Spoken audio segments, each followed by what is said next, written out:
Thank you, Madam President. Is recognized for 10 minutes. Thank you, Madam President. Madam President, I want to take issue with something that was said on the floor earlier about this being rushed and that Republicans are blocking this or slowing this down or delaying this. I really have to take issue with that. If you think about the enormity of what we're dealing with here, we're talking about spending $1 trillion. $1 trillion of our hardworking Americans' tax dollars, and we've been on this bill literally since last Tuesday. So 4 days last week and today, it seems to me at least, by Washington standards, that's pretty much light speed for moving anything around here. So to suggest for a minute that somehow Republicans are blocking or delaying this is a complete misstatement of the facts with regard to anything historical in the United States Senate. When you're dealing with big issues, when you're dealing with issues of consequence, the Senate typically takes a certain amount of time and considers amendments. Now, we've had 26 roll call votes on this bill. Only 5 amendments have been accepted. Unfortunately, most of the amendments that have been voted on and accepted have been amendments that have added to the cost of it rather than reduce the cost.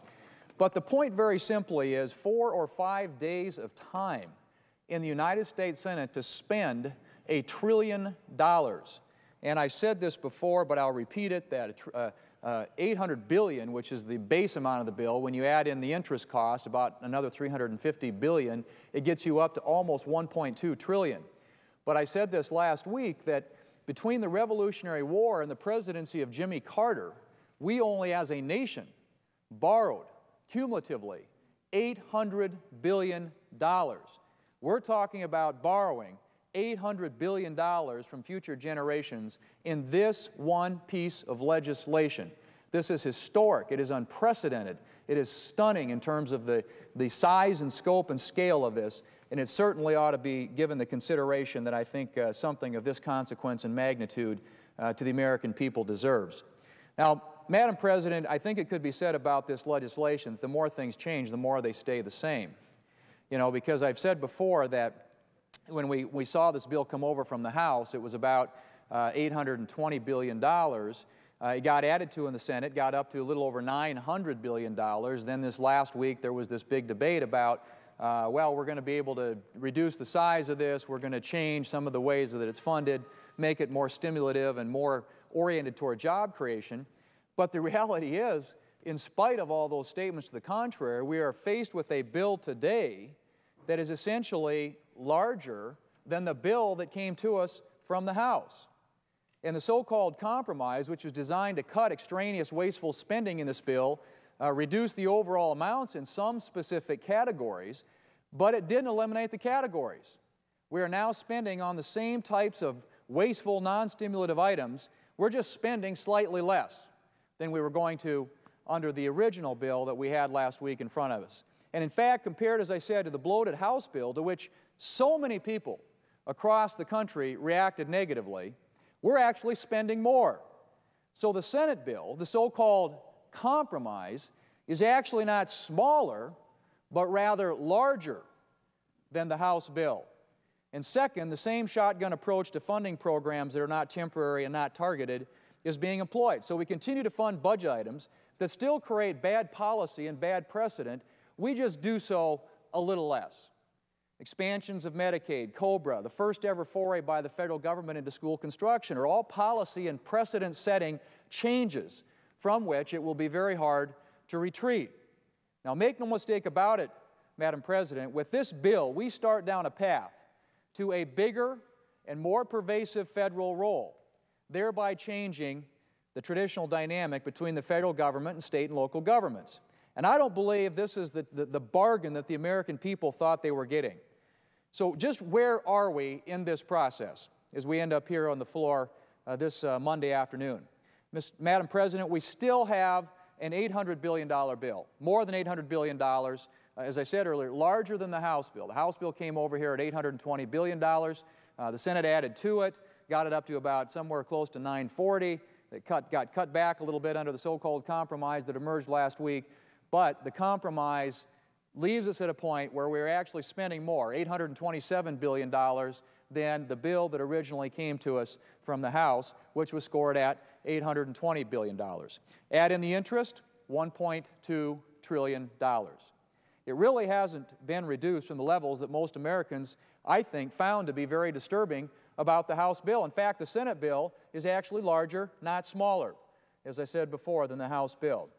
Second, it continues to be poorly targeted, spraying money at all kinds of programs, new and old, that have little hope of creating private sector jobs.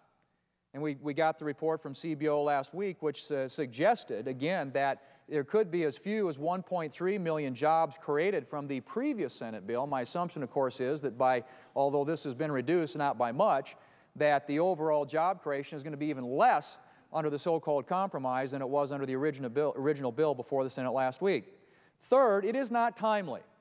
Much of the job creation in here will take years due to the number of new programs that are created, which will require new bureaucracies to be stood up, regulations to be issued, and all the red tape that is attendant to the creation of new government programs.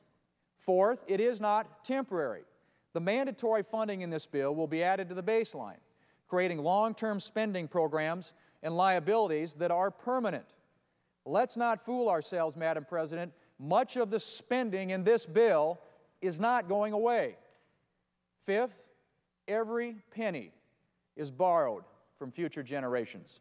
There's no way we can get around what we are doing to our children and grandchildren. And not only are we handing them all this debt, according to CBO, passing this bill will cost us in GDP growth down the road, making it even harder for our children to experience the growth in the economy that will be necessary to retire this kind of debt. Not to mention the inevitable increase in inflation and interest rates that come with greater borrowing, government borrowing. And finally, Madam President, lest there be any confusion about the magnitude of what we're doing, let's remember again what $1 trillion represents. As I said before, more than the total amount of borrowing between the Revolutionary War and the presidency of Jimmy Carter. The debt service alone on that amount of money, that amount of borrowing, is almost $350 billion over a 10-year period. The deficit for this fiscal year alone will exceed 10% of our gross domestic product, a level we've not seen since World War II. I used to, as I was a business student years ago, we do financial calculations. We used a calculator, a Texas Instrument Business Analyst 2, to do our financial calculations. Well, Madam President, that calculator would be inadequate to today's debate. There wasn't enough room on the screen to accommodate the number of zeros that we are talking about. Madam President, this is serious business. We better get it right. This bill misses the mark. It spends too much, and it does too little. We offered lots of amendments last week to make it better, all of which were rejected. But I would submit to you, Madam President, there is a better way. This bill has the votes to pass, we know that, based on the agreement that was reached, but it's not too late to put the brakes on and actually sit down and work on a true bipartisan basis on a solution that sticks with the mantle of fiscal responsibility and actually would create jobs. I hope my colleagues will defeat this bill and avoid making a mistake for which our children and grandchildren will pay for generations to come. Madam President, we know that there are other installations of borrowing that are coming. We know that the debate that was going to occur in the House last week on the first ever $1 trillion omnibus appropriation bill was delayed because they didn't want to get it conflicted with the other $1 trillion that we're going to be spending for stimulus. So we've got a $1 trillion bill coming, an appropriation bill coming, a $1 trillion stimulus. We know that the announcement is going to be coming tomorrow from Secretary Geithner about what their intentions are with respect to financial market stabilization and additional liabilities that the country will acquire as a result of that effort. And as my colleague from North Dakota earlier today noted, the Bloomberg story today about the trillions and trillions and trillions of dollars that Americans are being put on the hook for in the future. We've got lots of additional liabilities, obligations, debt that is coming down the pike that is going to affect our children and grandchildren for generations to come. Now, there was something said earlier about the Republicans don't have any ideas, they don't have any, they don't have any alternatives. We offered lots of amendments. I offered 2 substitutes last week, Madam President, that the senator's time has expired. Would have improved this bill dramatically, but this bill itself is the wrong way to go, and I urge my colleagues to reject it.